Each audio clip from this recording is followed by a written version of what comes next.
The Book of Job, Chapter 1. In the land of Uz there lived a man whose name was Job. This man was blameless and upright. He feared God and shunned evil. He had 7 sons and 3 daughters, and he owned 7,000 sheep, 3,000 camels, 500 yoke of oxen, and 500 donkeys, and had a large number of servants. He was the greatest man among all the people of the East. His sons used to hold feasts in their homes on their birthdays, and they would invite their 3 sisters to eat and drink with them. When a period of feasting had run its course, Job would make arrangements for them to be purified. Early in the morning he would sacrifice a burnt offering for each of them, thinking, "Perhaps my children have sinned and cursed God in their hearts." This was Job's regular custom. One day the angels came to present themselves before the Lord, and Satan also came with them. The Lord said to Satan, "Where have you come from?" Satan answered the Lord, "From roaming throughout the earth, going back and forth on it." Then the Lord said to Satan, "Have you considered my servant Job? There is no one on earth like him. He is blameless and upright, a man who fears God and shuns evil." "Does Job fear God for nothing?" Satan replied.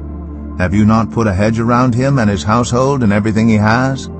You have blessed the work of his hands, so that his flocks and herds are spread throughout the land. But now stretch out your hand and strike everything he has, and he will surely curse you to your face." The Lord said to Satan, "Very well then, everything he has is in your power, but on the man himself do not lay a finger." Then Satan went out from the presence of the Lord. One day, when Job's sons and daughters were feasting and drinking wine at the oldest brother's house, a messenger came to Job and said, "The oxen were plowing, and the donkeys were grazing nearby, and the Sabaeans attacked and made off with them. They put the servants to the sword, and I am the only one who has escaped to tell you." While he was still speaking, another messenger came and said, "The fire of God fell from the heavens and burned up the sheep and the servants, and I am the only one who has escaped to tell you." While he was still speaking, another messenger came and said, "The Chaldeans formed 3 raiding parties and swept down on your camels and made off with them. They put the servants to the sword, and I am the only one who has escaped to tell you." While he was still speaking, yet another messenger came and said, "Your sons and daughters were feasting and drinking wine at the oldest brother's house, when suddenly a mighty wind swept in from the desert and struck the 4 corners of the house. It collapsed on them, and they are dead, and I am the only one who has escaped to tell you." At this, Job got up and tore his robe and shaved his head. Then he fell to the ground in worship and said, "Naked I came from my mother's womb, and naked I will depart. The Lord gave, and the Lord has taken away. May the name of the Lord be praised." In all this, Job did not sin by charging God with wrongdoing.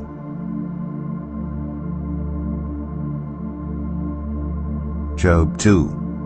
On another day the angels came to present themselves before the Lord, and Satan also came with them to present himself before him. And the Lord said to Satan, "Where have you come from?" Satan answered the Lord, "From roaming throughout the earth, going back and forth on it." Then the Lord said to Satan, "Have you considered my servant Job? There is no one on earth like him. He is blameless and upright, a man who fears God and shuns evil. And he still maintains his integrity, though you incited me against him to ruin him without any reason." "Skin for skin," Satan replied. "A man will give all he has for his own life. But now stretch out your hand and strike his flesh and bones, and he will surely curse you to your face." The Lord said to Satan, "Very well then, he is in your hands, but you must spare his life." So Satan went out from the presence of the Lord and afflicted Job with painful sores from the soles of his feet to the crown of his head. Then Job took a piece of broken pottery and scraped himself with it as he sat among the ashes. His wife said to him, Are you still maintaining your integrity? Curse God and die." He replied, "You are talking like a foolish woman. Shall we accept good from God and not trouble?" In all this, Job did not sin in what he said. When Job's 3 friends, Eliphaz the Temanite, Bildad the Shuhite, and Zophar the Naamathite, heard about all the troubles that had come upon him, they set out from their homes and met together by agreement to go and sympathize with him and comfort him. When they saw him from a distance, they could hardly recognize him. They began to weep aloud, and they tore their robes and sprinkled dust on their heads. Then they sat on the ground with him for 7 days and 7 nights. No one said a word to him because they saw how great his suffering was. Job 3. After this, Job opened his mouth and cursed the day of his birth. He said, "May the day of my birth perish, and the night that said, 'A boy is conceived.' That day may it turn to darkness. May God above not care about it. May no light shine on it. May gloom and utter darkness claim it once more. May a cloud settle over it. May blackness overwhelm it. That night may thick darkness seize it. May it not be included among the days of the year, nor be entered in any of the months. May that night be barren. May no shout of joy be heard in it. May those who curse days curse that day, those who are ready to rouse Leviathan. May its morning stars become dark. May it wait for daylight in vain, and not see the rays of dawn.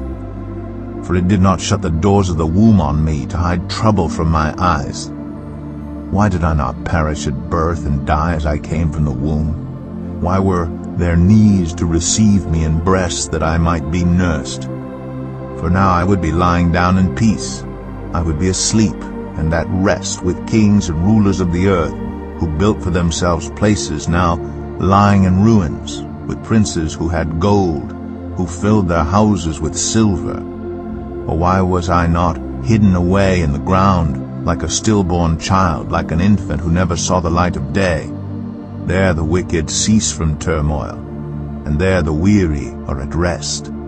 Captives also enjoy their ease. They no longer hear the slave drivers shout.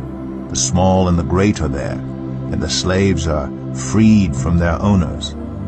Why is light given to those in misery, and life to the bitter of soul, to those who long for death that does not come, who search for it more than for hidden treasure, who are filled with gladness and rejoice when they reach the grave? Why is life given to a man whose way is hidden, whom God has hedged in? For sighing has become my daily food. My groans pour out like water. What I feared has come upon me. What I dreaded has happened to me. I have no peace, no quietness. I have no rest, but only turmoil.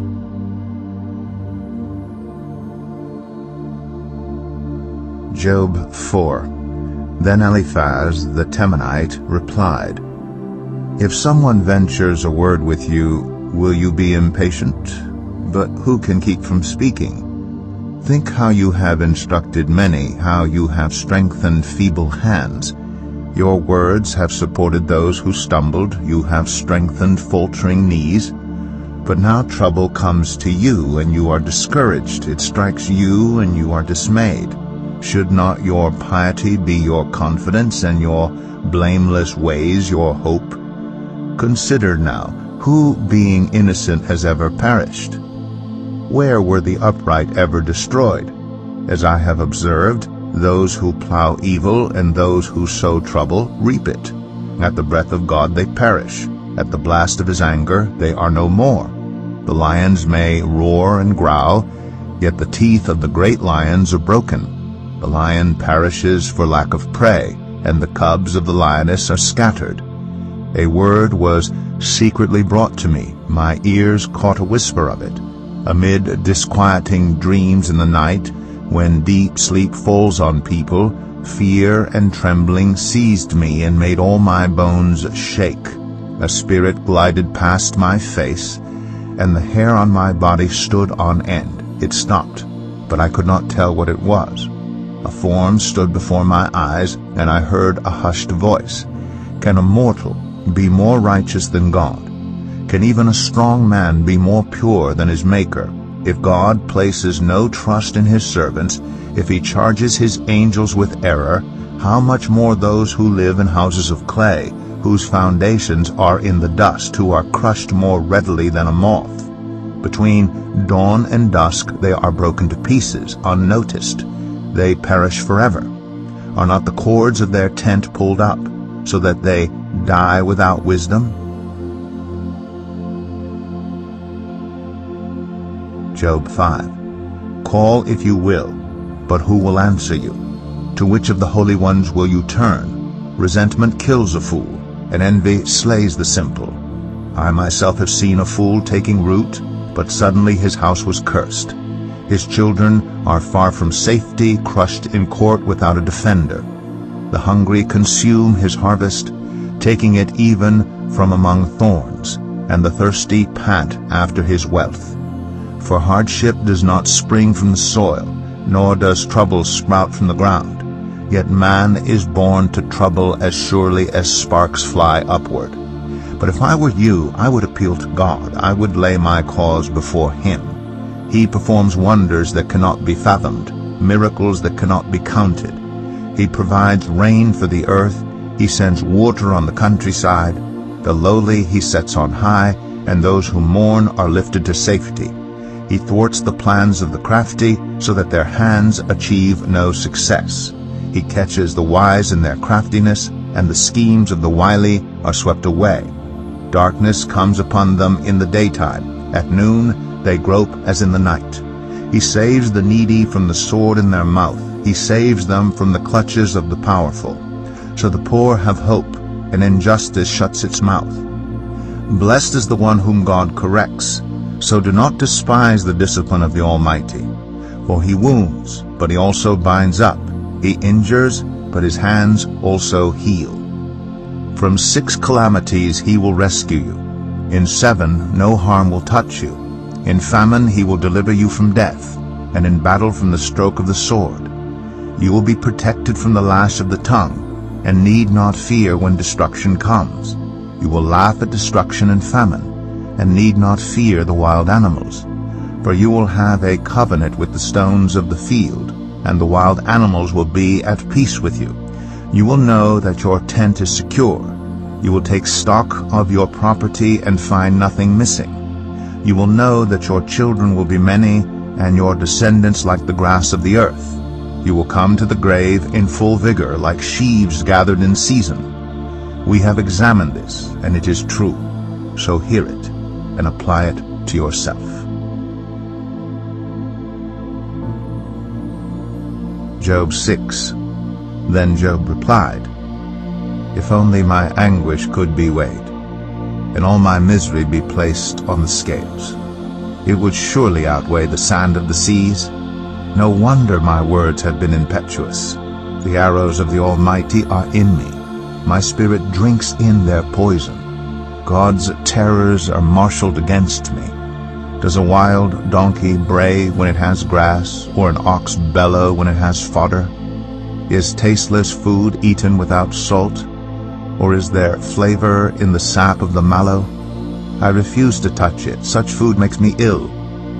Oh, that I might have my request, that God would grant what I hope for, that God would be willing to crush me, to let loose his hand and cut off my life. Then I would still have this consolation, my joy in unrelenting pain, that I had not denied the words of the Holy One. What strength do I have that I should still hope? What prospects that I should be patient? Do I have the strength of stone? Is my flesh bronze?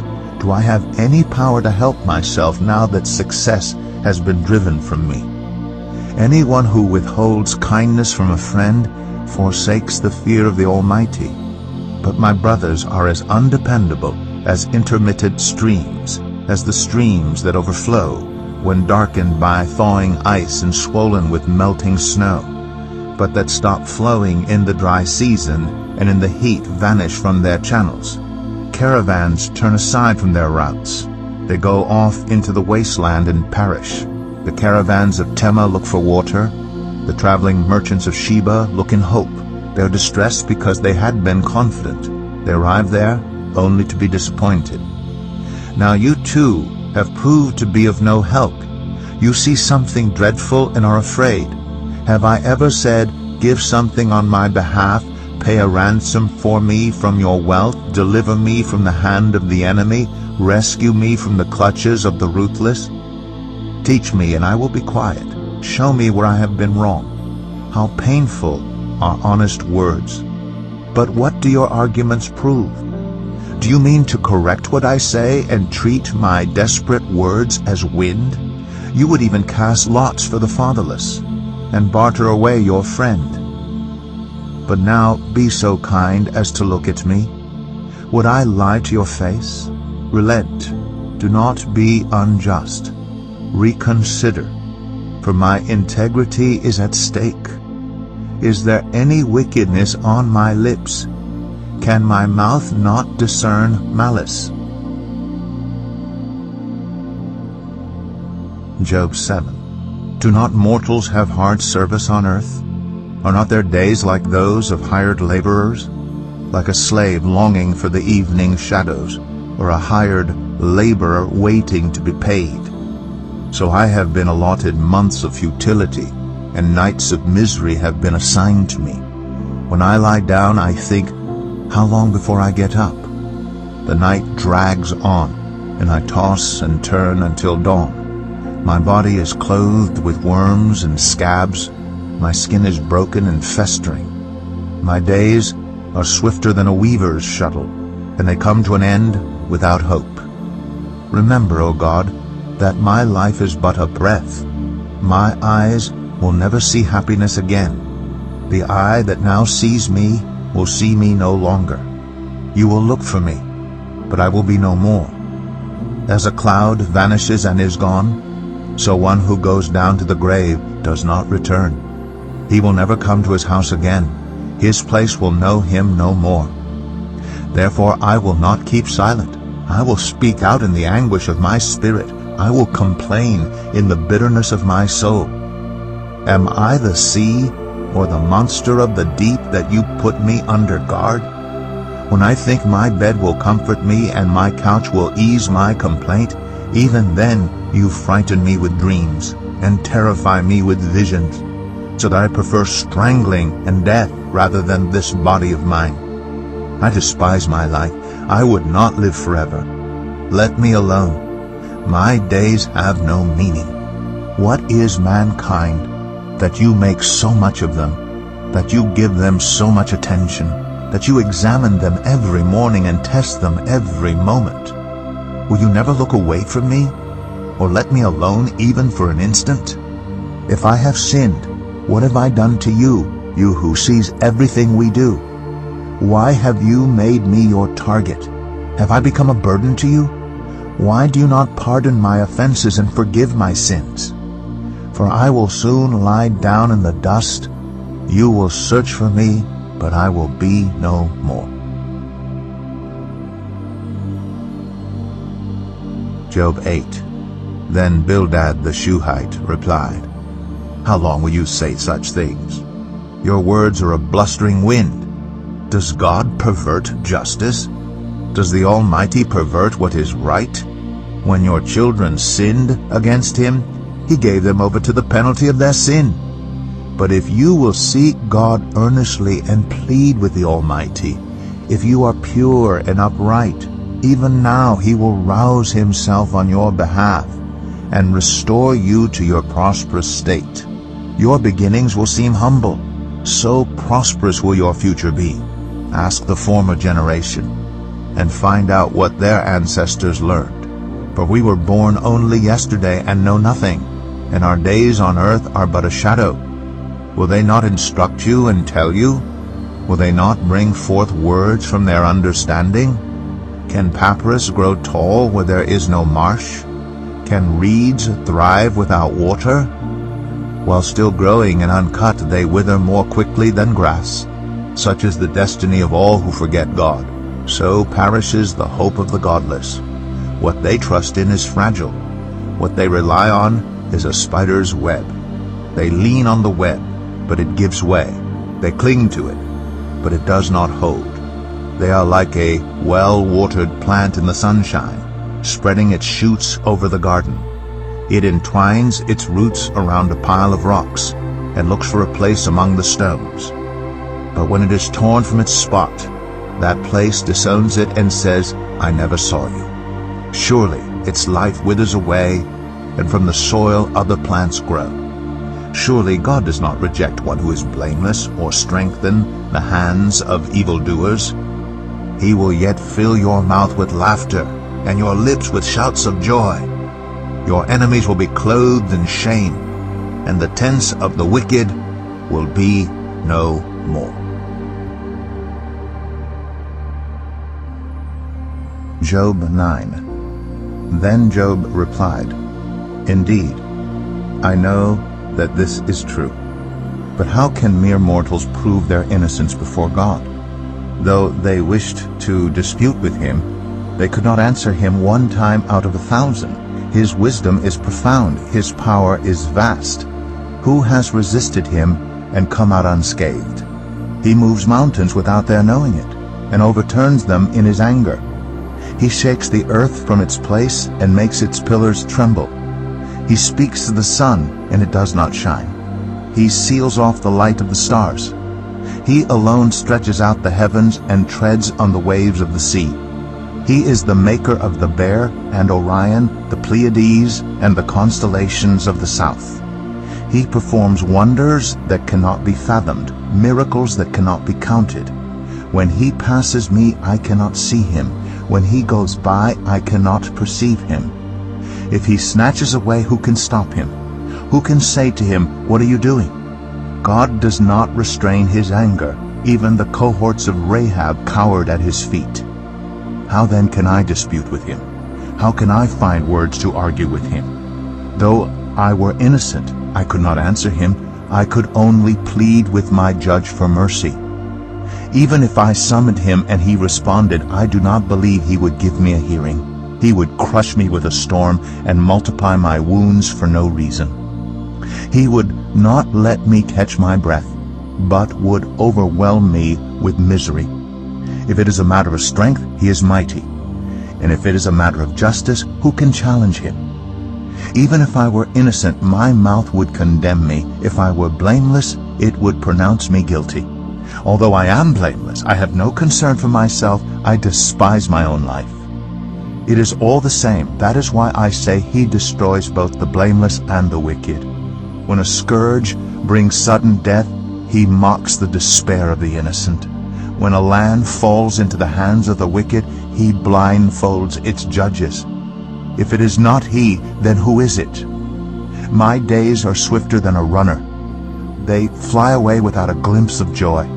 They skim past like boats of papyrus, like eagles swooping down on their prey. If I say I will forget my complaint, I will change my expression and smile, I still dread all my sufferings, for I know you will not hold me innocent. Since I am already found guilty, why should I struggle in vain? Even if I washed myself with soap and my hands with cleansing powder, you would plunge me into a slime pit, so that even my clothes would detest me. He is not a mere mortal like me, that I might answer him, that we might confront each other in court. If only there was someone to mediate between us, someone to bring us together, someone to remove God's rod from me, so that his terror would frighten me no more. Then I would speak up without fear of him, but as it now stands with me, I cannot. Job 10. I loathe my very life. Therefore I will give free rein to my complaint and speak out in the bitterness of my soul. I say to God, do not declare me guilty, but tell me what charges you have against me. Does it please you to oppress me, to spurn the work of your hands, while you smile on the plans of the wicked? Do you have eyes of flesh? Do you see as a mortal sees? Are your days like those of a mortal, or your years like those of a strong man? that you must search out my faults and probe after my sin, though you know that I am not guilty and that no one can rescue me from your hand? Your hands shaped me and made me. Will you now turn and destroy me? Remember that you molded me like clay. Will you now turn me to dust again? Did you not pour me out like milk and curdle me like cheese, clothe me with skin and flesh and knit me together with bones and sinews? You gave me life and showed me kindness, and in your providence watched over my spirit. But this is what you concealed in your heart, and I know that this was in your mind. If I sinned, you would be watching me and would not let my offense go unpunished. If I am guilty, woe to me. Even if I am innocent, I cannot lift my head, for I am full of shame and drowned in my affliction. If I hold my head high, you stalk me like a lion, and again display your awesome power against me. You bring new witnesses against me, and increase your anger toward me. Your forces come against me, wave upon wave. Why then did you bring me out of the womb? I wish I had died before any eyes saw me. If only I had never come into being, or had been carried straight from the womb to the grave. Are not my few days almost over? Turn away from me so I can have a moment's joy before I go to the place of no return, to the land of gloom and utter darkness, to the land of deepest night, of utter darkness and disorder, where even the light is like darkness.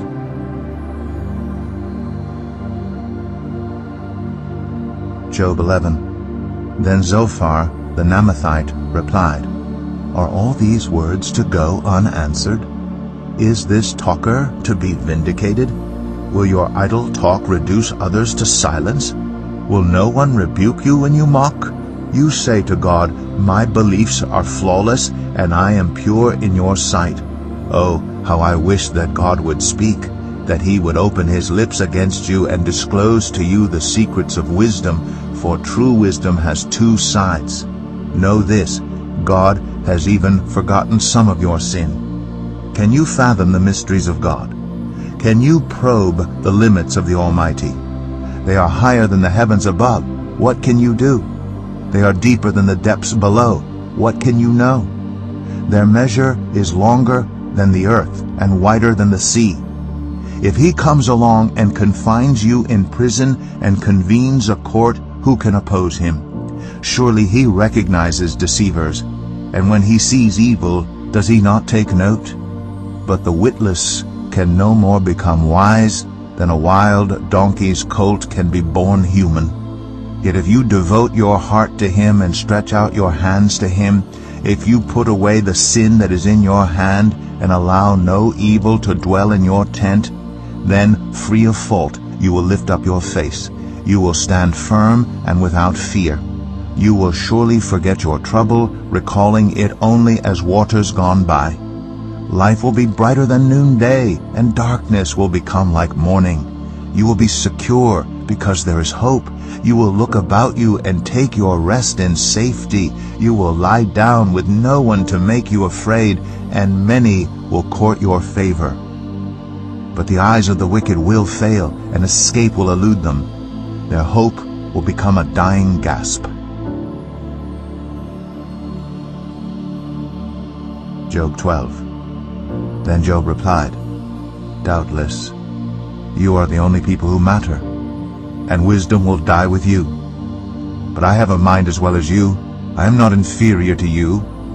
Who does not know all these things? I have become a laughingstock to my friends.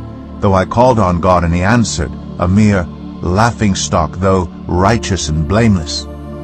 Those who are at ease have contempt for misfortune, as the fate of those whose feet are slipping. The tents of marauders are undisturbed, and those who provoke God are secure. Those God has in his hand. But ask the animals, and they will teach you, or the birds in the sky, and they will tell you, or speak to the earth, and it will teach you, or let the fish in the sea inform you. Which of all these does not know that the hand of the Lord has done this? In his hand is the life of every creature, and the breath of all mankind. Does not the ear test words as the tongue tastes food? Is not wisdom found among the aged? Does not long life bring understanding? To God belong wisdom and power, counsel and understanding are his. What he tears down cannot be rebuilt. Those he imprisons cannot be released. If he holds back the waters, there is drought. If he lets them loose, they devastate the land. To him belong strength and insight. Both deceived and deceiver are his. He leads rulers away stripped and makes fools of judges. He takes off the shackles put on by kings and ties a loincloth around their waist. He leads priests away stripped and overthrows officials long established. He silences the lips of trusted advisers and takes away the discernment of elders. He pours contempt on nobles and disarms the mighty. He reveals the deep things of darkness and brings utter darkness into the light. He makes nations great and destroys them. He enlarges nations and disperses them. He deprives the leaders of the earth of their reason. He makes them wander in a trackless waste. They grope in darkness with no light. He makes them stagger like drunkards. Job 13. My eyes have seen all this. My ears have heard and understood it. What you know, I also know. I am not inferior to you. But I desire to speak to the Almighty and to argue my case with God. You, however, smear me with lies. You are worthless physicians, all of you. If only you would be altogether silent. For you, that would be wisdom. Hear now my argument. Listen to the pleas of my lips. Will you speak wickedly on God's behalf? Will you speak deceitfully for him? Will you show him partiality? Will you argue the case for God? Would it turn out well if he examined you? Could you deceive him as you might deceive a mortal? He would surely call you to account if you secretly showed partiality. Would not his splendor terrify you? Would not the dread of him fall on you? Your maxims are proverbs of ashes. Your defenses are defenses of clay. Keep silent and let me speak. Then let come to me what may. Why do I put myself in jeopardy and take my life in my hands? Though he slay me, yet will I hope in him. I will surely defend my ways to his face. Indeed, this will turn out for my deliverance, for no godless person would dare come before him. Listen carefully to what I say. Let my words ring in your ears. Now that I have prepared my case, I know I will be vindicated. Can anyone bring charges against me? If so, I will be silent and die. Only grant me these two things, God, and then I will not hide from you. Withdraw your hand far from me, and stop frightening me with your terrors. Then summon me, and I will answer, or let me speak, and you reply to me. How many wrongs and sins have I committed? Show me my offense and my sin. Why do you hide your face, and consider me your enemy? Will you torment a wind-blown leaf? Will you chase after dry chaff? For you write down bitter things against me, and make me reap the sins of my youth. You fasten my feet in shackles. You keep close watch on all my paths, by putting marks on the soles of my feet. So man wastes away like something rotten, like a garment eaten by moths. Job 14. Mortals, born of woman, are of few days and full of trouble. They spring up like flowers and wither away. Like fleeting shadows, they do not endure. Do you fix your eye on them? Will you bring them before you for judgment? Who can bring what is pure from the impure? No one. A person's days are determined. You have decreed the number of his months, and have set limits he cannot exceed. So look away from him and let him alone, till he has put in his time like a hired laborer. At least there is hope for a tree. If it is cut down, it will sprout again, and its new shoots will not fail. Its roots may grow old in the ground, and its stump die in the soil. Yet at the scent of water it will bud, and put forth shoots like a plant. But a man dies and is laid low. He breathes his last and is no more. As the water of a lake dries up, or a riverbed becomes parched and dry, so he lies down and does not rise, till the heavens are no more, People will not awake or be roused from their sleep. If only you would hide me in the grave and conceal me till your anger has passed. If only you would set me a time and then remember me. If someone dies, will they live again? All the days of my hard service I will wait for my renewal to come. You will call, and I will answer you. You will long for the creature your hands have made. Surely then you will count my steps, but not keep track of my sin. My offenses will be sealed up in a bag. You will cover over my sin. But as a mountain erodes and crumbles, and as a rock is moved from its place, as water wears away stones and torrents wash away the soil, so you destroy a person's hope. You overpower them once for all, and they are gone. You change their countenance and send them away. If their children are honored, they do not know it. If their offspring are brought low, they do not see it. They feel but the pain of their own bodies and mourn only for themselves. Job 15. Then Eliphaz the Temanite replied, Would a wise person answer with empty notions, or fill their belly with the hot east wind? Would they argue with useless words, with speeches that have no value? But you even undermine piety and hinder devotion to God. Your sin prompts your mouth. You adopt the tongue of the crafty. Your own mouth condemns you, not mine. Your own lips testify against you. Are you the first man ever born? Were you brought forth before the hills? Do you listen in on God's counsel? Do you have a monopoly on wisdom? What do you know that we do not know? What insights do you have that we do not have? The gray-haired and the aged are on our side, men even older than your father. Are God's consolations not enough for you, words spoken gently to you? Why has your heart carried you away, and why do your eyes flash, so that you vent your rage against God and pour out such words from your mouth? What are mortals that they could be pure, or those born of woman that they could be righteous? If God places no trust in his holy ones, if even the heavens are not pure in his eyes, how much less mortals, who are vile and corrupt, who drink up evil like water? Listen to me, and I will explain to you.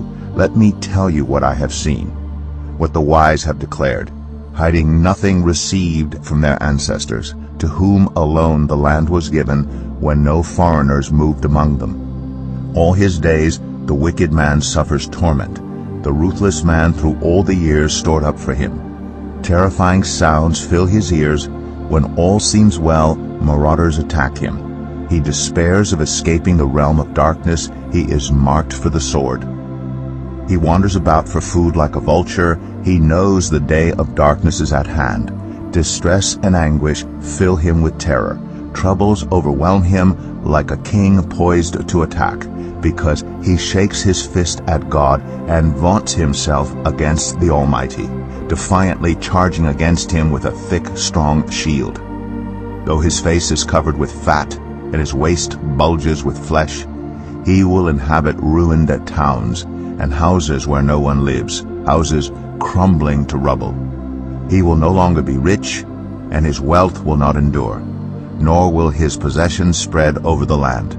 He will not escape the darkness. A flame will wither his shoots, and the breath of God's mouth will carry him away.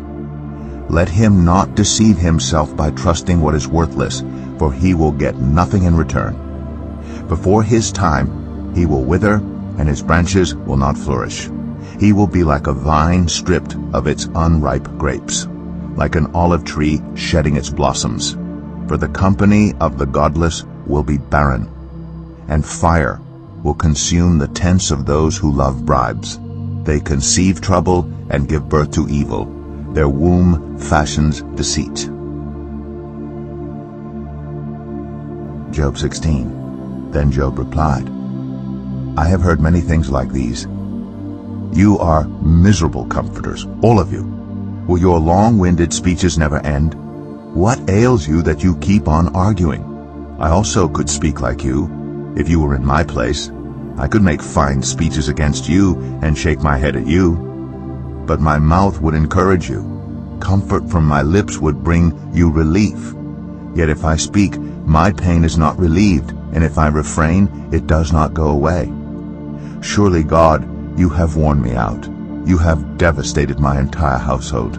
You have shriveled me up, and it has become a witness. My gauntness rises up and testifies against me. God assails me and tears me in his anger, and gnashes his teeth at me. My opponent fastens on me his piercing eyes. People open their mouths to jeer at me. They strike my cheek in scorn and unite together against me. God has turned me over to the ungodly and thrown me into the clutches of the wicked. All was well with me, but he shattered me. He seized me by the neck and crushed me. He has made me his target. His archers surround me. Without pity, he pierces my kidneys and spills my gall on the ground. Again and again he bursts upon me. He rushes at me like a warrior. I have sewed sackcloth over my skin and buried my brow in the dust. My face is red with weeping. Dark shadows ring my eyes. Yet my hands have been free of violence, and my prayer is pure. Earth, do not cover my blood. May my cry never be laid to rest. Even now my witness is in heaven. My advocate is on high. My intercessor is my friend, as my eyes pour out tears to God. On behalf of a man, he pleads with God, as one pleads for a friend. Only a few years will pass before I take the path of no return.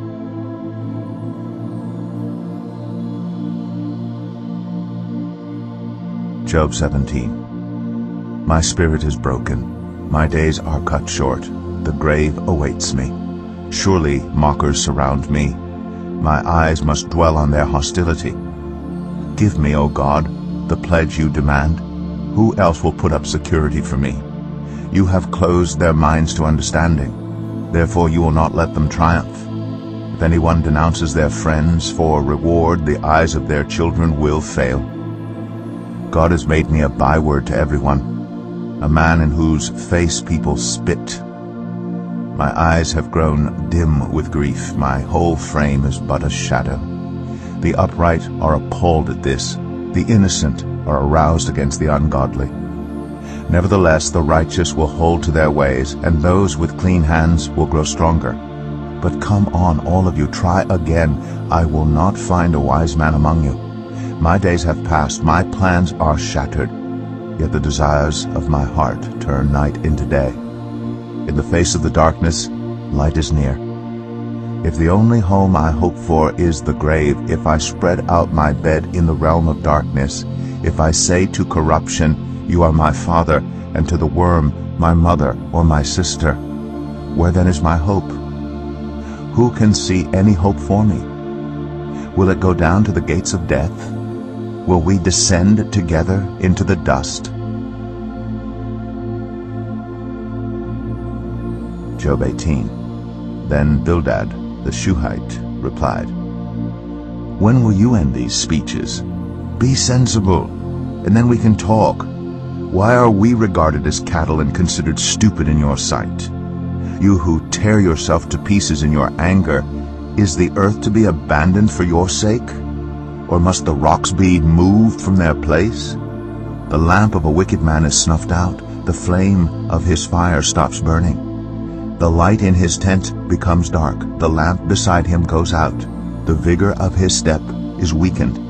His own schemes throw him down. His feet thrust him into a net. He wanders into its mesh. A trap seizes him by the heel. A snare holds him fast. A noose is hidden for him on the ground. A trap lies in his path. Terrors startle him on every side and dog his every step.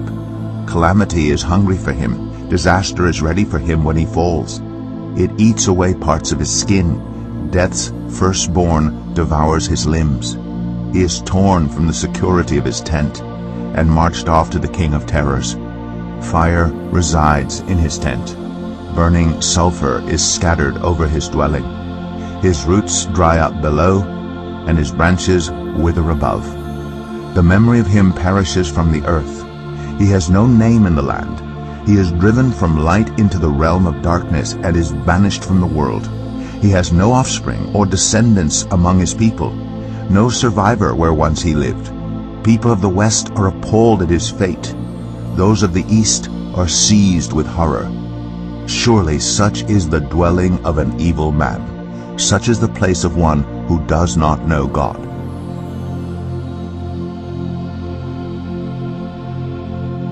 Job 19. Then Job replied, "How long will you torment me and crush me with words? 10 times now you have reproached me. Shamelessly you attack me. If it is true that I have gone astray, my error remains my concern alone. If indeed you would exalt yourselves above me and use my humiliation against me, then know that God has wronged me and drawn his net around me.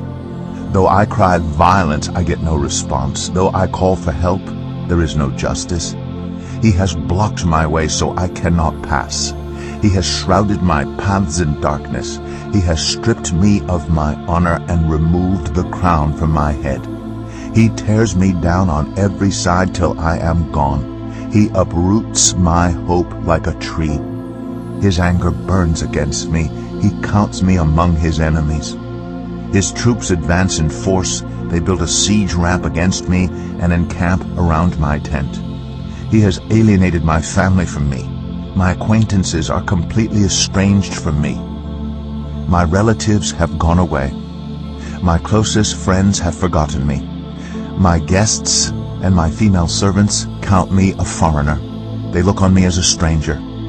I summon my servant, but he does not answer, though I beg him with my own mouth. My breath is offensive to my wife. I am loathsome to my own family. Even the little boys scorn me. When I appear, they ridicule me. All my intimate friends detest me. Those I love have turned against me. I am nothing but skin and bones. I have escaped only by the skin of my teeth. Have pity on me, my friends. Have pity, for the hand of God has struck me. Why do you pursue me as God does? Will you never get enough of my flesh? Oh, that my words were recorded, that they were written on a scroll, that they were inscribed with an iron tool on lead, or engraved in rock forever. I know that my Redeemer lives, and that in the end he will stand on the earth. And after my skin has been destroyed, yet in my flesh I will see God. I myself will see him with my own eyes, I, and not another. How my heart yearns within me. If you say, "How we will hound him, since the root of the trouble lies in him," you should fear the sword yourselves. For wrath will bring punishment by the sword, and then you will know that there is judgment. Job 20. Then Zophar the Naamathite replied, "My troubled thoughts prompt me to answer because I am greatly disturbed. I hear a rebuke that dishonors me, and my understanding inspires me to reply. Surely you know how it has been from of old, ever since mankind was placed on the earth, that the mirth of the wicked is brief, the joy of the godless lasts but a moment. Though the pride of the godless person reaches to the heavens, and his head touches the clouds, he will perish forever like his own dung. Those who have seen him will say, 'Where is he?' Like a dream he flies away, no more to be found, banished like a vision of the night.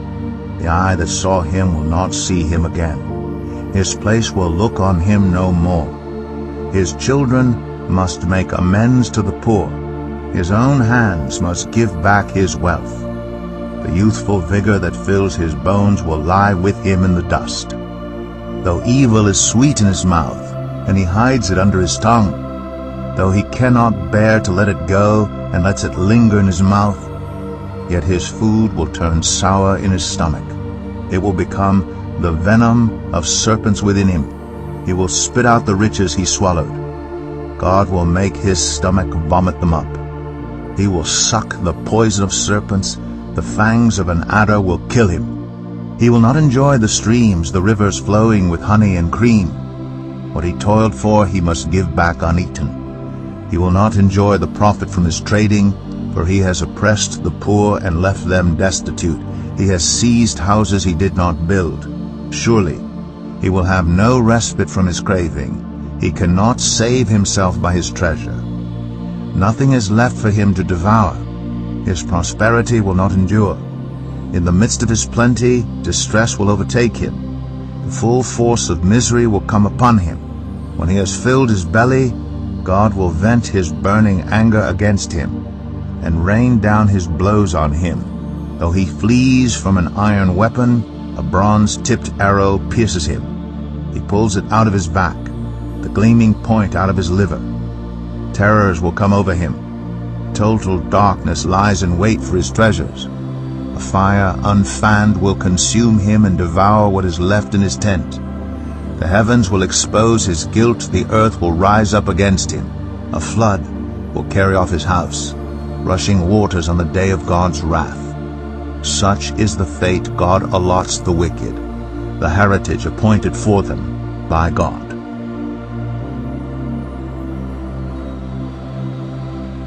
Job 21. Then Job replied, "Listen carefully to my words. Let this be the consolation you give me. Bear with me while I speak, and after I have spoken, mock on. Is my complaint directed to a human being? Why should I not be impatient? Look at me and be appalled. Clap your hand over your mouth. When I think about this, I am terrified. Trembling seizes my body. Why do the wicked live on, growing old and increasing in power? They see their children established around them, their offspring before their eyes. Their homes are safe and free from fear. The rod of God is not on them. Their bulls never fail to breed. Their cows calve and do not miscarry.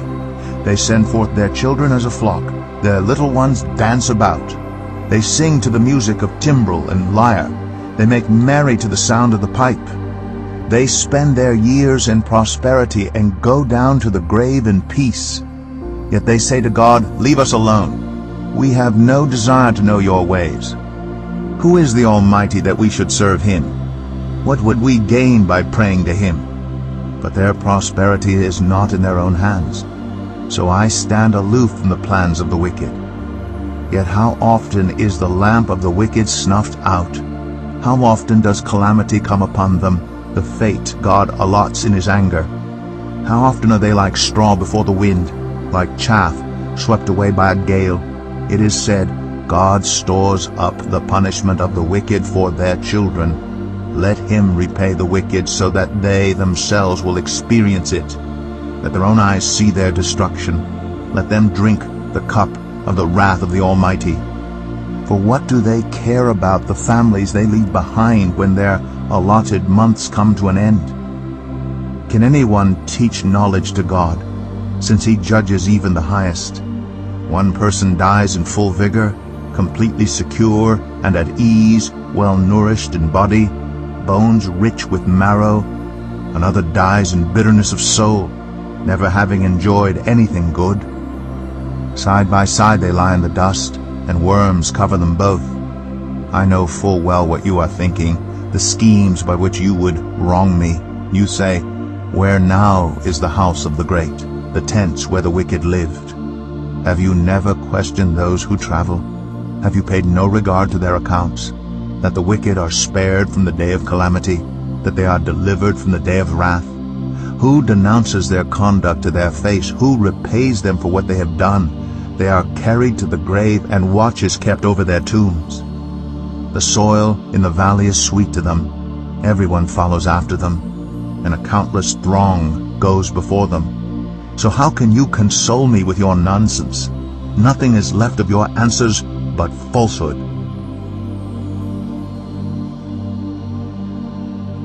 Job 22. Then Eliphaz the Temanite replied, "Can a man be of benefit to God? Can even a wise person benefit him? What pleasure would it give the Almighty if you were righteous? What would he gain if your ways were blameless? Is it for your piety that he rebukes you and brings charges against you? Is not your wickedness great? Are not your sins endless? You demanded security from your relatives for no reason. You stripped people of their clothing, leaving them naked. You gave no water to the weary, and you withheld food from the hungry, though you were a powerful man owning land, an honored man living on it. And you sent widows away empty-handed, and broke the strength of the fatherless. That is why snares are all around you, why sudden peril terrifies you, why it is so dark you cannot see, and why a flood of water covers you. Is not God in the heights of heaven? And see how lofty are the highest stars. Yet you say, what does God know? Does he judge through such darkness? Thick clouds veil him, so he does not see us as he goes about in the vaulted heavens. Will you keep to the old path that the wicked have trod? They were carried off before their time, their foundations washed away by a flood. They said to God, leave us alone. What can the Almighty do to us? Yet it was he who filled their houses with good things. So I stand aloof from the plans of the wicked. The righteous see their ruin and rejoice. The innocent mock them, saying, surely our foes are destroyed, and fire devours their wealth. Submit to God and be at peace with him. In this way prosperity will come to you. Accept instruction from his mouth, and lay up his words in your heart. If you return to the Almighty, you will be restored. If you remove wickedness far from your tent and assign your nuggets to the dust, your gold of Ophir to the rocks in the ravines, then the Almighty will be your gold, the choicest silver for you. Surely then you will find delight in the Almighty, and will lift up your face to God. You will pray to him, and he will hear you, and you will fulfill your vows. What you decide on will be done, and light will shine on your ways. When people are brought low, and you say, lift them up, then he will save the downcast. He will deliver even one who is not innocent, who will be delivered through the cleanness of your hands.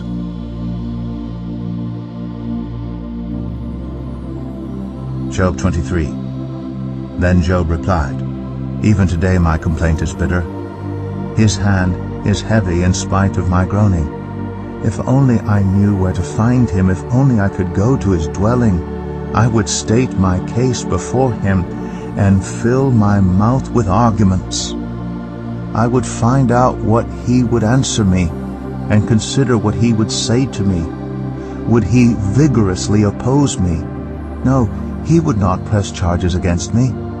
There the upright can establish their innocence before him, and there I would be delivered forever from my judge.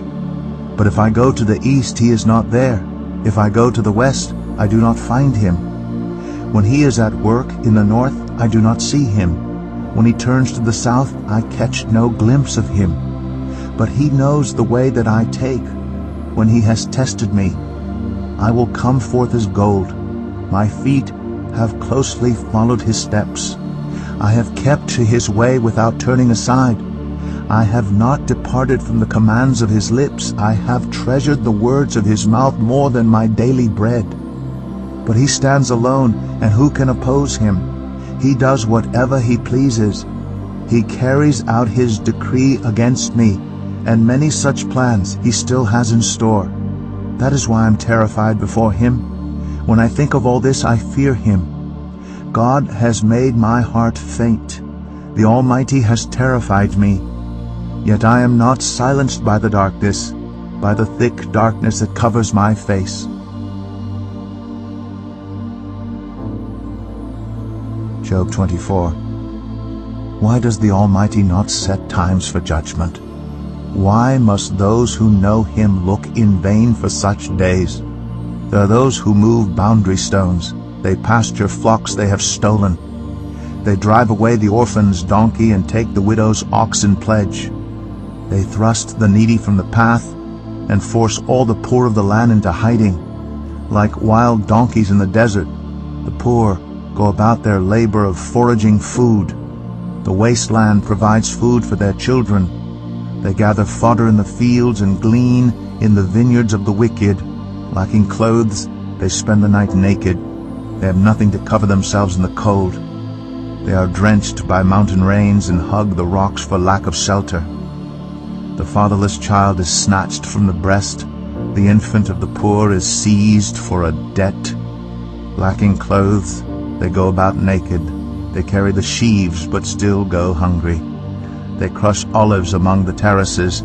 They tread the wine presses yet suffer thirst. The groans of the dying rise from the city, and the souls of the wounded cry out for help. But God charges no one with wrongdoing. There are those who rebel against the light, who do not know its ways or stay in its paths. When daylight is gone, the murderer rises up, kills the poor and needy, and in the night steals forth like a thief. The eye of the adulterer watches for dusk. He thinks, "No eye will see me," and he keeps his face concealed. In the dark, thieves break into houses, but by day they shut themselves in. They want nothing to do with the light. For all of them, midnight is their morning. They make friends with the terrors of darkness. Yet they are foam on the surface of the water. Their portion of the land is cursed, so that no one goes to the vineyards. As heat and drought snatch away the melted snow, so the grave snatches away those who have sinned. The womb forgets them, the worm feasts on them. The wicked are no longer remembered, but are broken like a tree. They prey on the barren and childless woman, and to the widow they show no kindness. But God drags away the mighty by his power.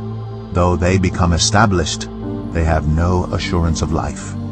He may let them rest in a feeling of security, but his eyes are on their ways. For a little while they are exalted, and then they are gone. They are brought low and gathered up like all others. They are cut off like heads of grain. If this is not so, who can prove me false and reduce my words to nothing? Job 25. Then Bildad the Shuhite replied, "Dominion and awe belong to God. He establishes order in the heights of heaven. Can his forces be numbered? On whom does his light not rise? How then can a mortal be righteous before God? How can one born of woman be pure? If even the moon is not bright and the stars are not pure in his eyes, how much less a mortal who is but a maggot, a human being who is only a worm?"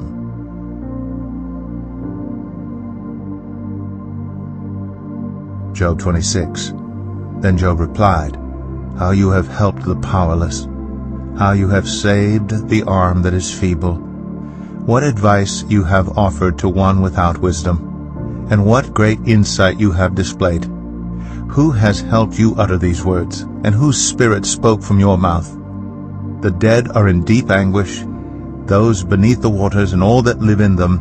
The realm of the dead is naked before God. Destruction lies uncovered. He spreads out the northern skies over empty space. He suspends the earth over nothing. He wraps up the waters in his clouds, yet the clouds do not burst under their weight. He covers the face of the full moon, spreading his clouds over it. He marks out the horizon on the face of the waters for a boundary between light and darkness. The pillars of the heavens quake, aghast at his rebuke. By his power he churned up the sea. By his wisdom he cut Rahab to pieces. By his breath the skies became fair. His hand pierced the gliding serpent. And these are but the outer fringe of his works. How faint the whisper we hear of him. Who then can understand the thunder of his power?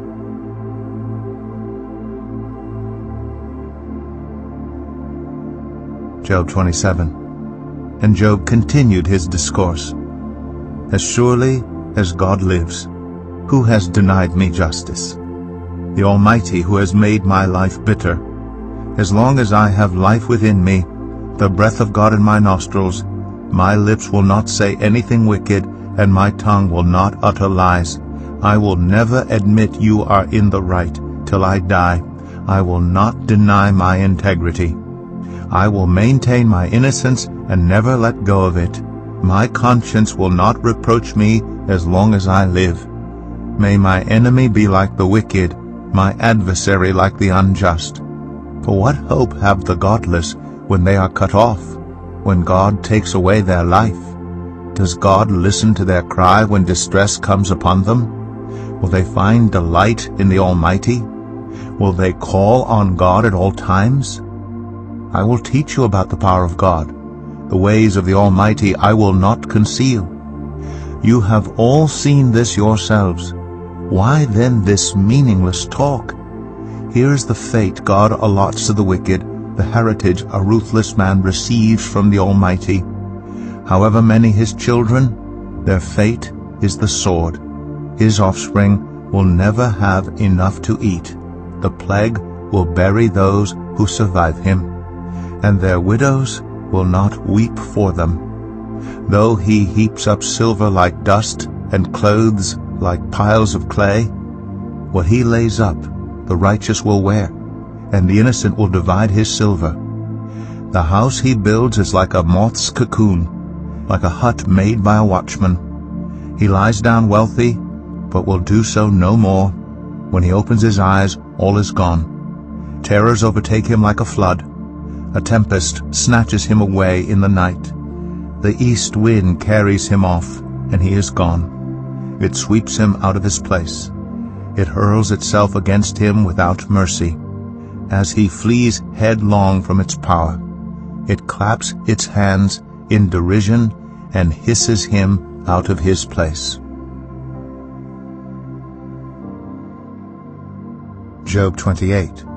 There is a mine for silver, and a place where gold is refined. Iron is taken from the earth, and copper is smelted from ore. Mortals put an end to the darkness. They search out the farthest recesses for ore in the blackest darkness. Far from human dwellings they cut a shaft, in places untouched by human feet. Far from other people they dangle and sway.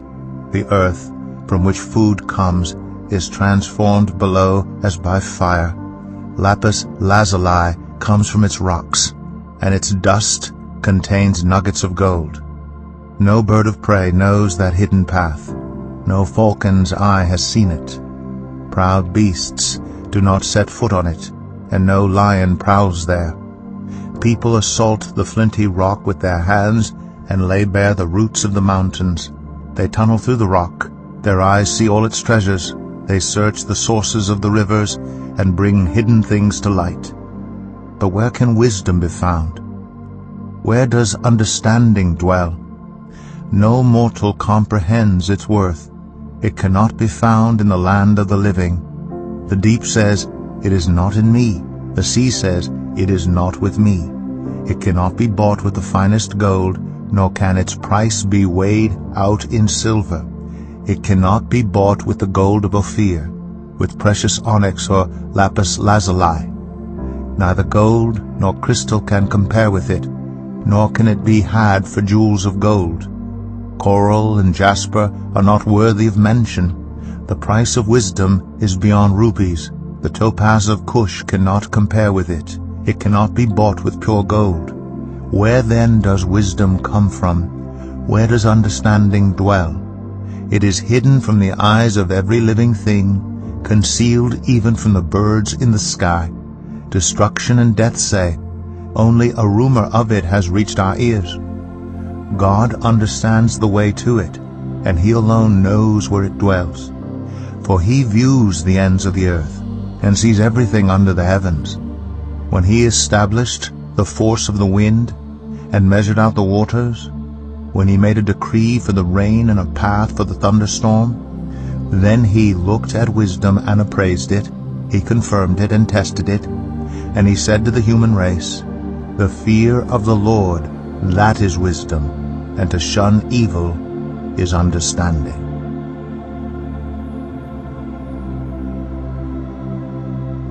Job 29. Job continued his discourse. How I long for the months gone by, for the days when God watched over me, when his lamp shone on my head, and by his light I walked through darkness. Oh, for the days when I was in my prime, when God's intimate friendship blessed my house, when the Almighty was still with me, and my children were around me, when my path was drenched with cream, and the rock poured out for me streams of olive oil. When I went to the gate of the city and took my seat in the public square, the young men saw me and stepped aside, and the old men rose to their feet. The chief men refrained from speaking and covered their mouths with their hands. The voices of the nobles were hushed, and their tongues stuck to the roof of their mouths. Whoever heard me spoke well of me, and those who saw me commended me, because I rescued the poor who cried for help, and the fatherless who had none to assist them. The one who was dying blessed me. I made the widow's heart sing. I put on righteousness as my clothing. Justice was my robe and my turban. I was eyes to the blind and feet to the lame. I was a father to the needy. I took up the case of the stranger. I broke the fangs of the wicked and snatched the victims from their teeth. I thought, I will die in my own house, my days as numerous as the grains of sand. My roots will reach to the water, and the dew will lie all night on my branches. My glory will not fade. The bow will be ever new in my hand.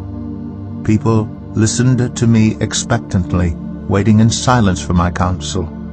After I had spoken, they spoke no more. My words fell gently on their ears. They waited for me as for showers, and drank in my words as the spring rain. When I smiled at them, they scarcely believed it. The light of my face was precious to them. I chose the way for them, and sat as their chief. I dwelt as a king among his troops. I was like one who comforts mourners.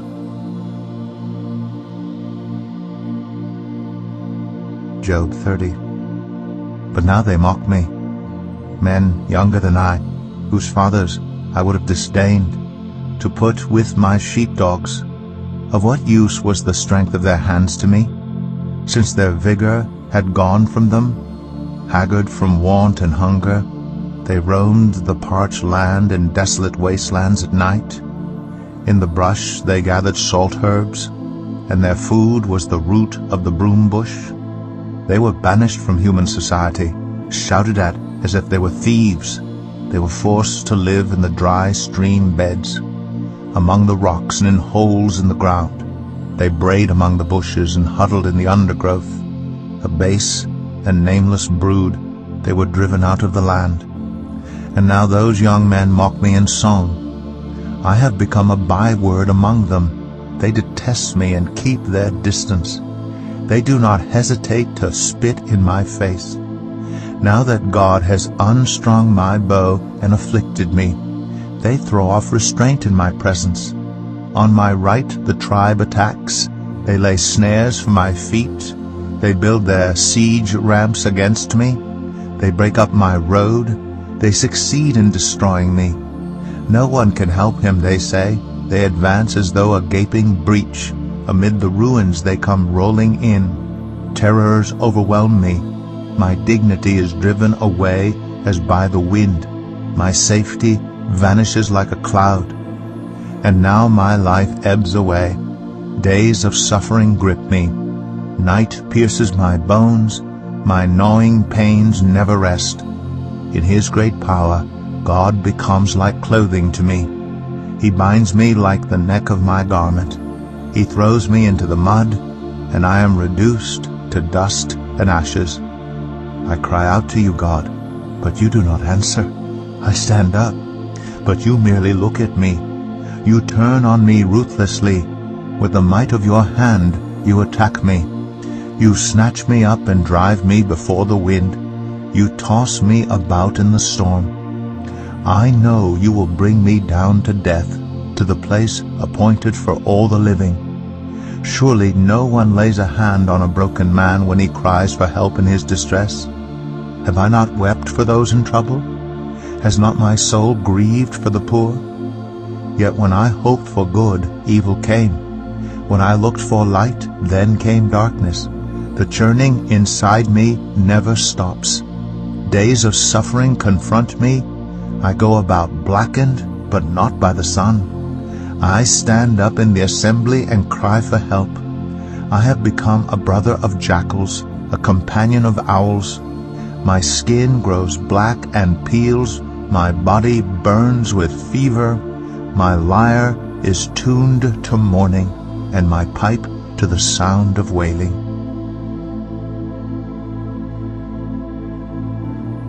Job 31. I made a covenant with my eyes not to look lustfully at a young woman. For what is our lot from God above, our heritage from the Almighty on high? Is it not ruin for the wicked, disaster for those who do wrong? Does he not see my ways and count my every step? If I have walked with falsehood, or my foot has hurried after deceit, let God weigh me in honest scales, and he will know that I am blameless. If my steps have turned from the path, if my heart has been led by my eyes, or if my hands have been defiled, then may others eat what I have sown, and may my crops be uprooted. If my heart has been enticed by a woman, or if I have lurked at my neighbor's door, then may my wife grind another man's grain, and may other men sleep with her. For that would have been wicked, a sin to be judged. It is a fire that burns to destruction. It would have uprooted my harvest. If I have denied justice to any of my servants, whether male or female, when they had a grievance against me, what will I do when God confronts me? What will I answer when called to account? Did not he who made me in the womb make them? Did not the same one form us both within our mothers? If I have denied the desires of the poor, or let the eyes of the widow grow weary, if I have kept my bread to myself, not sharing it with the fatherless, but from my youth I reared them as a father would, and from my birth I guided the widow.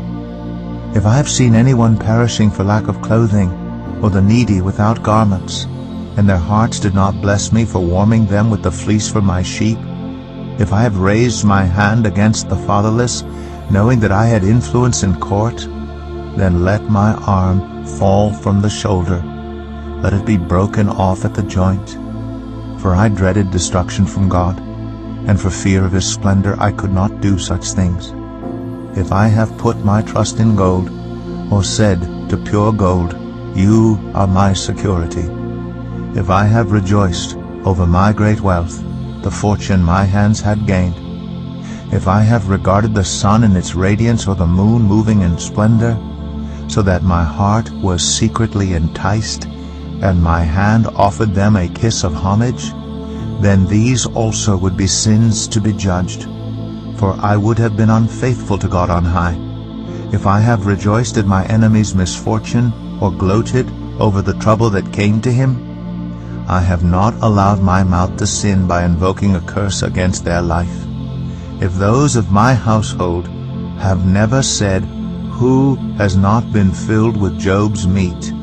But no stranger had to spend the night in the street, for my door was always open to the traveler. If I have concealed my sin as people do by hiding my guilt in my heart, because I so feared the crowd and so dreaded the contempt of the clans that I kept silent and would not go outside, oh, that I had someone to hear me. I sign now my defense. Let the Almighty answer me. Let my accuser put his indictment in writing. Surely I would wear it on my shoulder. I would put it on like a crown. I would give him an account of my every step.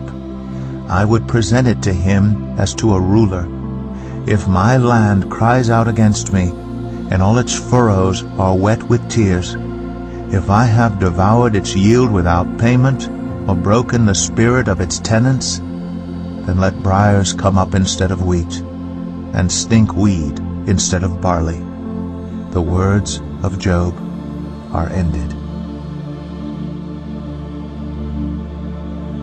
Job 32. So these three men stopped answering Job because he was righteous in his own eyes. But Elihu son of Barachel the Buzite, of the family of Ram, became very angry with Job for justifying himself rather than God. He was also angry with the three friends because they had found no way to refute Job, and yet had condemned him. Now Elihu had waited before speaking to Job because they were older than he. But when he saw that the three men had nothing more to say, his anger was aroused. So Elihu, son of Barachel the Buzite, said, I am young in years, and you are old. That is why I was fearful, not daring to tell you what I know. I thought, age should speak, advanced years should teach wisdom. But it is the Spirit in a person, the breath of the Almighty, that gives them understanding. It is not only the old who are wise, not only the aged who understand what is right. Therefore I say, listen to me. I too will tell you what I know. I waited while you spoke. I listened to your reasoning. While you were searching for words, I gave you my full attention. But not one of you has proved Job wrong. None of you has answered his arguments. Do not say, we have found wisdom. Let God, not a man, refute him. But Job has not marshaled his words against me, and I will not answer him with your arguments. They are dismayed and have no more to say. Words have failed them. Must I wait now that they are silent, now that they stand there with no reply? I too will have my say. I too will tell what I know. For I am full of words, and the Spirit within me compels me. Inside I am like bottled-up wine, like new wineskins ready to burst. I must speak and find relief. I must open my lips and reply. I will show no partiality, nor will I flatter anyone. For if I was skilled in flattery, my Maker would soon take me away.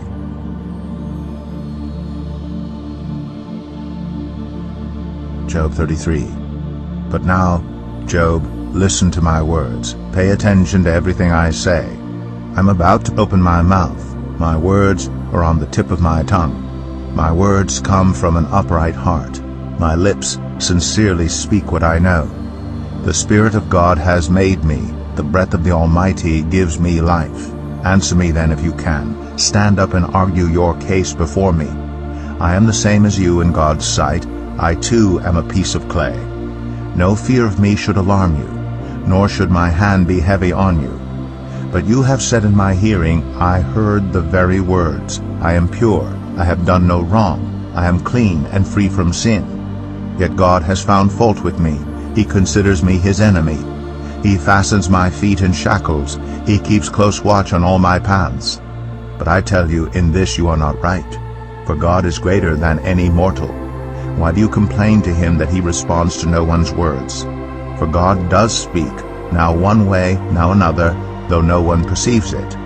In a dream, in a vision of the night, when deep sleep falls on people as they slumber in their beds, he may speak in their ears and terrify them with warnings, to turn them from wrongdoing, and keep them from pride, to preserve them from the pit, their lives from perishing by the sword. Or someone may be chastened on a bed of pain, with constant distress in their bones, so that their body finds food repulsive and their soul loathes the choicest meal. Their flesh wastes away to nothing, and their bones once hidden now stick out. They draw near to the pit, and their life to the messengers of death.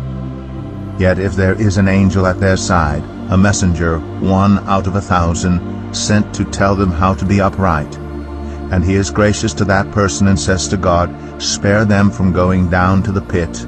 I have found a ransom for them. Let their flesh be renewed like a child's. Let them be restored as in the days of their youth. Then that person can pray to God and find favor with him. They will see God's face and shout for joy. He will restore them to full well-being, and they will go to others and say, I have sinned, I have perverted what is right. But I did not get what I deserved. God has delivered me from going down to the pit, and I shall live to enjoy the light of life. God does all these things to a person twice, even 3 times, to turn them back from the pit, that the light of life may shine on them. Pay attention, Job, and listen to me. Be silent, and I will speak. If you have anything to say, answer me. Speak up, for I want to vindicate you. But if not, then listen to me. Be silent, and I will teach you wisdom.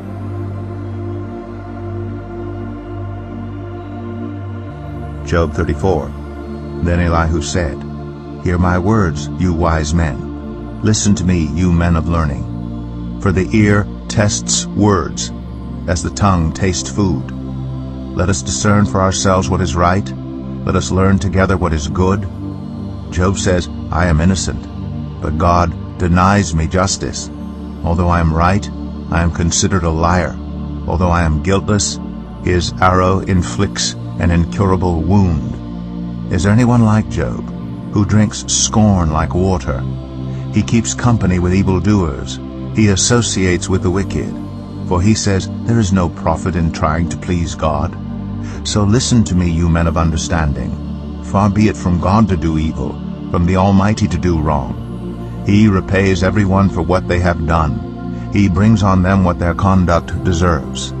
It is unthinkable that God would do wrong, that the Almighty would pervert justice. Who appointed him over the earth? Who put him in charge of the whole world? If it were his intention and he withdrew his spirit and breath, all humanity would perish together and mankind would return to the dust. If you have understanding, hear this. Listen to what I say. Can someone who hates justice govern? Will you condemn the just and mighty one? Is he not the one who says to kings, you are worthless, and to nobles, you are wicked? Who shows no partiality to princes, and does not favor the rich over the poor? For they are all the work of his hands. They die in an instant, in the middle of the night. The people are shaken, and they pass away. The mighty are removed without human hand. His eyes are on the ways of mortals. He sees their every step. There is no deep shadow, no utter darkness where evildoers can hide. God has no need to examine people further, that they should come before him for judgment. Without inquiry, he shatters the mighty and sets up others in their place. Because he takes note of their deeds, he overthrows them in the night, and they are crushed. He punishes them for their wickedness, where everyone can see them. Because they turned from following him and had no regard for any of his ways, they caused the cry of the poor to come before him, so that he heard the cry of the needy. But if he remains silent, who can condemn him? If he hides his face, who can see him? Yet he is over individual and nation alike, to keep the godless from ruling, from laying snares for the people. Suppose someone says to God, I am guilty, but will offend no more. Teach me what I cannot see. If I have done wrong, I will not do so again. Should God then reward you on your terms when you refuse to repent? You must decide, not I, so tell me what you know. Men of understanding declare, wise men who hear me say to me, Job speaks without knowledge, his words lack insight. Oh, that Job might be tested to the utmost for answering like a wicked man. To his sin he adds rebellion. Scornfully he claps his hands among us, and multiplies his words against God.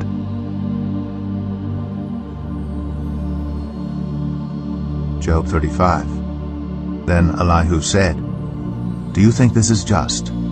You say, I am in the right, not God. Yet you ask him, What profit is it to me, and what do I gain by not sinning? I would like to reply to you, and to your friends with you. Look up at the heavens, and see. Gaze at the clouds so high above you. If you sin, how does that affect him? If your sins are many, what does that do to him? If you are righteous, what do you give to him? Or what does he receive from your hand? Your wickedness only affects humans like yourself, and your righteousness only other people. People cry out under a load of oppression. They plead for relief from the arm of the powerful.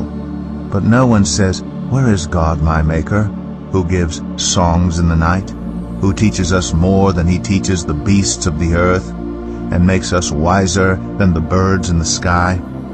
He does not answer when people cry out, because of the arrogance of the wicked. Indeed, God does not listen to their empty plea. The Almighty pays no attention to it. How much less then will he listen when you say, that you do not see him, that your case is before him, and you must wait for him, and further, that his anger never punishes, and he does not take the least notice of wickedness. So Job opens his mouth with empty talk. Without knowledge, he multiplies words.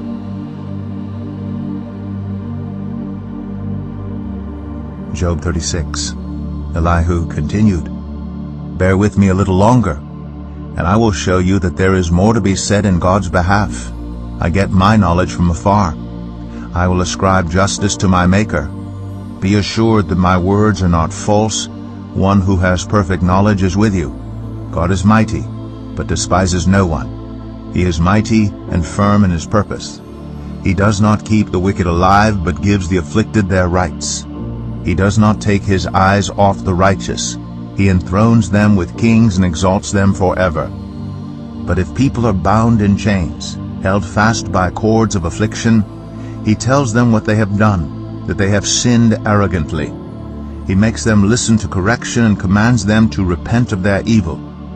If they obey and serve him, they will spend the rest of their days in prosperity and their years in contentment. But if they do not listen, they will perish by the sword and die without knowledge. The godless in heart harbor resentment. Even when he fetters them, they do not cry for help. They die in their youth, among male prostitutes of the shrines. But those who suffer, he delivers in their suffering. He speaks to them in their affliction. He is wooing you from the jaws of distress to a spacious place free from restriction, to the comfort of your table laden with choice food. But now you are laden with the judgment due the wicked. Judgment and justice have taken hold of you. Be careful that no one entices you by riches. Do not let a large bribe turn you aside. Would your wealth or even all your mighty efforts sustain you so you would not be in distress? Do not long for the night, to drag people away from their homes. Beware of turning to evil, which you seem to prefer to affliction. God is exalted in his power. Who is a teacher like him? Who has prescribed his ways for him, or said to him, "You have done wrong"? Remember to extol his work, which people have praised in song. All humanity has seen it. Mortals gaze on it from afar.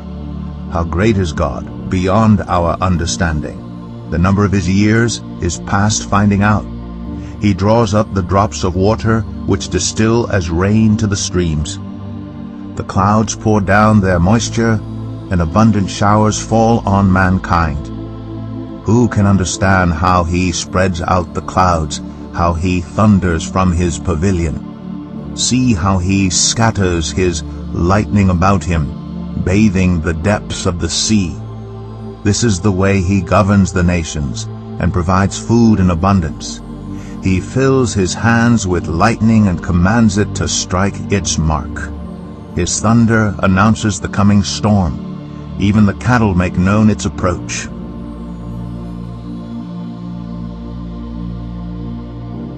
Job 37. At this my heart pounds and leaps from its place.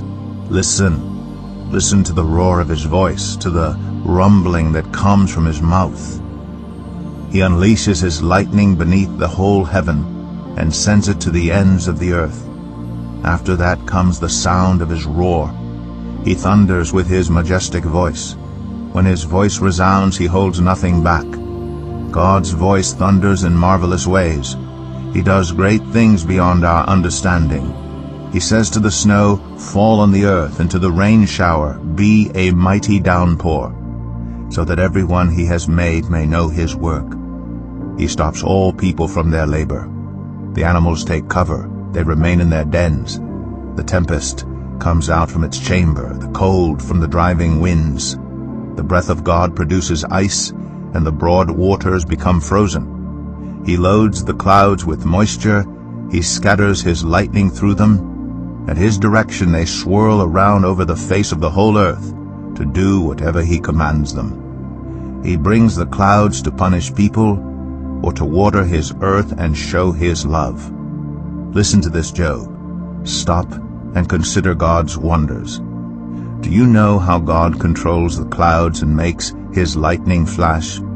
Do you know how the clouds hang poised? those wonders of him who has perfect knowledge? You who swelter in your clothes when the land lies hushed under the south wind, can you join him in spreading out the skies hard as a mirror of cast bronze? Tell us what we should say to him. We cannot draw up our case because of our darkness. Should he be told that I want to speak? Would anyone ask to be swallowed up? Now no one can look at the sun, bright as it is in the skies after the wind has swept them clean. Out of the north he comes in golden splendor. God comes in awesome majesty. The Almighty is beyond our reach and exalted in power, in his justice and great righteousness. He does not oppress. Therefore people revere him, for does he not have regard for all the wise in heart?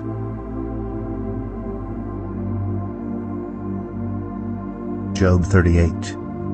Then the Lord spoke to Job out of the storm. He said, Who is this that obscures my plans with words without knowledge? Brace yourself like a man. I will question you, and you shall answer me. Where were you when I laid the earth's foundation? Tell me if you understand. Who marked off its dimensions? Surely you know. Who stretched a measuring line across it? On what were its footings set? Or who laid its cornerstone while the morning stars sang together, and all the angels shouted for joy? Who shut up the sea behind doors when it burst forth from the womb? When I made the clouds its garment and wrapped it in thick darkness, when I fixed limits for it and set its doors and bars in place, when I said, This far you may come and no farther, here is where your proud waves halt. Have you ever given orders to the morning, or shown the dawn its place, that it might take the earth by the edges and shake the wicked out of it? The earth takes shape like clay under a seal. Its features stand out like those of a garment. The wicked are denied their light, and their upraised arm is broken. Have you journeyed to the springs of the sea, or walked in the recesses of the deep? Have the gates of death been shown to you? Have you seen the gates of deepest darkness? Have you seen the gates of the deepest darkness? Have you comprehended the vast expanses of the earth? Tell me if you know all this. What is the way to the abode of light? And where does darkness reside? Can you take them to their places? Do you know the paths to their dwellings? Surely you know, for you were already born. You have lived so many years. Have you entered the storehouses of the snow, or seen the storehouses of the hail, which I reserve for times of trouble, for days of war and battle? What is the way to the place where the lightning is dispersed, or the place where the east winds are scattered over the earth? Who cuts a channel for the torrents of rain, and a path for the thunderstorm, to water a land where no one lives, an uninhabited desert, to satisfy a desolate wasteland and make it sprout with grass? Does the rain have a father? Who fathers the drops of dew? From whose womb comes the ice? Who gives birth to the frost from the heavens? When the waters become hard as stone, when the surface of the deep is frozen, can you bind the chains of the Pleiades? Can you loosen Orion's belt? Can you bring forth the constellations in their seasons, or lead out the bear with its cubs? Do you know the laws of the heavens? Can you set up God's dominion over the earth? Can you raise your voice to the clouds and cover yourself with a flood of water? Do you send the lightning bolts on their way? Do they report to you, Here we are? Who gives the ibis wisdom, or gives the rooster understanding? Who has the wisdom to count the clouds? Who can tip over the water jars of the heavens, when the dust becomes hard and the clods of earth stick together? Do you hunt the prey for the lioness, and satisfy the hunger of the lions, when they crouch in their dens or lie in wait in a thicket? Who provides food for the raven when its young cry out to God and wander about for lack of food?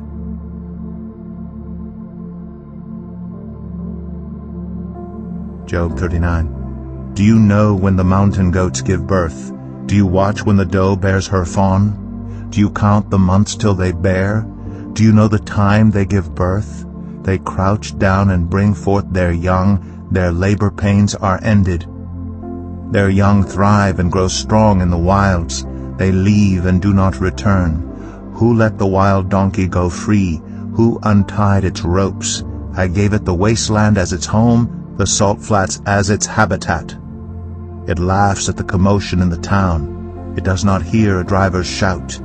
It ranges the hills for its pasture and searches for any green thing. Will the wild ox consent to serve you? Will it stay by your manger at night? Can you hold it to the furrow with a harness? Will it till the valleys behind you? Will you rely on it for its great strength? Will you leave your heavy work to it?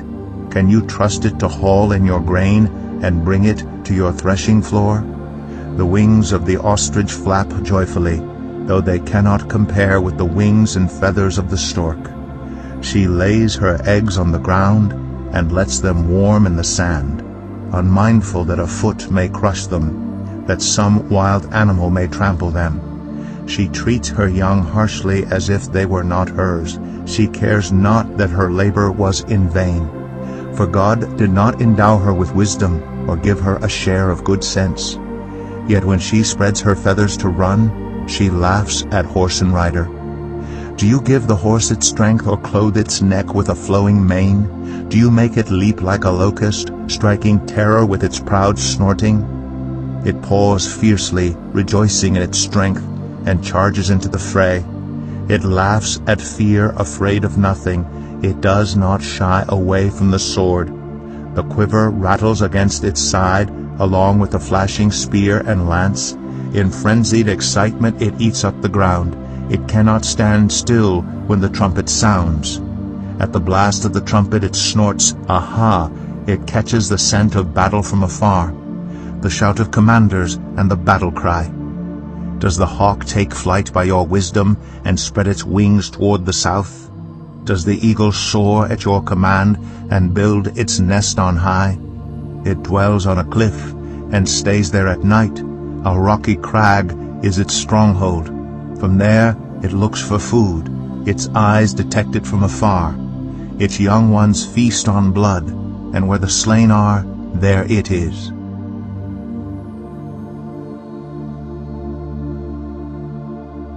Job 40. The Lord said to Job, Will the one who contends with the Almighty correct him? Let him who accuses God answer him. Then Job answered the Lord, I am unworthy. How can I reply to you? I put my hand over my mouth. I spoke once, but I have no answer, twice, but I will say no more. Then the Lord spoke to Job out of the storm. Brace yourself like a man. I will question you, and you shall answer me. Would you discredit my justice? Would you condemn me to justify yourself? Do you have an arm like God's, and can your voice thunder like His? Then adorn yourself with glory and splendor, and clothe yourself in honor and majesty. Unleash the fury of your wrath. Look at all who are proud, and bring them low. Look at all who are proud, and humble them. Crush the wicked where they stand. Bury them all in the dust together. Shroud their faces in the grave. Then I myself will admit to you that your own right hand can save you. Look at Behemoth, which I made along with you, and which feeds on grass like an ox. What strength it has in its loins, what power in the muscles of its belly. Its tail sways like a cedar, the sinews of its thighs are close-knit. Its bones are tubes of bronze, its limbs like rods of iron. It ranks first among the works of God, yet its maker can approach it with his sword. The hills bring it their produce, and all the wild animals play nearby. Under the lotus plants it lies, hidden among the reeds in the marsh. The lotuses conceal it in their shadow, the poplars by the stream surround it. A raging river does not alarm it.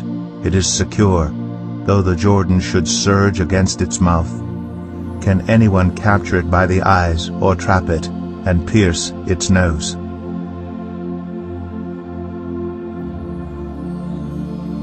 Job 41. Can you pull in Leviathan with a fishhook, or tie down its tongue with a rope? Can you put a cord through its nose or pierce its jaw with a hook? Will it keep begging you for mercy? Will it speak to you with gentle words? Will it make an agreement with you, for you to take it as your slave for life? Can you make a pet of it like a bird, or put it on a leash for the young women in your house? Will traders barter for it? Will they divide it up among the merchants? Can you fill its hide with harpoons, or its head with fishing spears? If you lay a hand on it, you will remember the struggle and never do it again. Any hope of subduing it is false. The mere sight of it is overpowering. No one is fierce enough to rouse it. Who then is able to stand against me? Who has a claim against me that I must pay? Everything under heaven belongs to me. I will not fail to speak of Leviathan's limbs, its strength and its graceful form. Who can strip off its outer coat? Who can penetrate its double coat of armor? Who dares open the doors of its mouth, ringed about with fearsome teeth? Its back has rows of shields tightly sealed together. Each is so close to the next that no air can pass between. They are joined fast to one another. They cling together and cannot be parted. Its snorting throws out flashes of light. Its eyes are like the rays of dawn. Flames stream from its mouth, sparks of fire shoot out, smoke pours from its nostrils as from a boiling pot over burning reeds. Its breath sets coals ablaze, and flames dart from its mouth. Strength resides in its neck, dismay goes before it. The folds of its flesh are tightly joined, they are firm and immovable. Its chest is hard as rock, hard as a lower millstone. When it rises up, the mighty are terrified. They retreat before its thrashing. The sword that reaches it has no effect, nor does the spear or the dart or the javelin. Iron it treats like straw, and bronze like rotten wood. Arrows do not make it flee. Sling stones are like chaff to it. A club seems to it but a piece of straw. It laughs at the rattling of the lance. Its undersides are jagged potsherds, leaving a trail in the mud like a threshing sledge. It makes the depths churn like a boiling cauldron, and stirs up the sea like a pot of ointment. It leaves a glistening wake behind it. One would think the deep had white hair. Nothing on earth is its equal, a creature without fear. It looks down on all that are haughty. It is king over all that are proud. Job 42. Then Job replied to the Lord, I know that you can do all things. No purpose of yours can be thwarted. You asked, who is this that obscures my plans without knowledge? Surely I spoke of things I did not understand, things too wonderful for me to know. You said, listen now, and I will speak. I will question you, and you shall answer me. My ears have heard of you, but now my eyes have seen you. Therefore I despise myself and repent in dust and ashes. After the Lord had said these things to Job, he said to Eliphaz the Temanite, I am angry with you and your 2 friends, because you have not spoken the truth about me, as my servant Job has. So now take 7 bulls and 7 rams, and go to my servant Job, and sacrifice a burnt offering for yourselves. My servant Job will pray for you, and I will accept his prayer, and not deal with you according to your folly. You have not spoken the truth about me, as my servant Job has. So Eliphaz the Temanite, Bildad the Shuhite, and Zophar the Naamathite did what the Lord told them, and the Lord accepted Job's prayer. After Job had prayed for his friends, the Lord restored his fortunes and gave him twice as much as he had before. All his brothers and sisters and everyone who had known him before came and ate with him in his house. They comforted and consoled him over all the trouble the Lord had brought on him, and each one gave him a piece of silver and a gold ring. The Lord blessed the latter part of Job's life more than the former part. He had 14,000 sheep, 6,000 camels, 1,000 yoke of oxen, and 1,000 donkeys. And he also had 7 sons and 3 daughters. The first daughter he named Jemimah, the second Keziah, and the third Karen Hapuk. Nowhere in all the land were there found women as beautiful as Job's daughters, and their father granted them an inheritance along with their brothers. After this Job lived 140 years. He saw his children and their children to the 4th generation, and so Job died, an old man and full of years.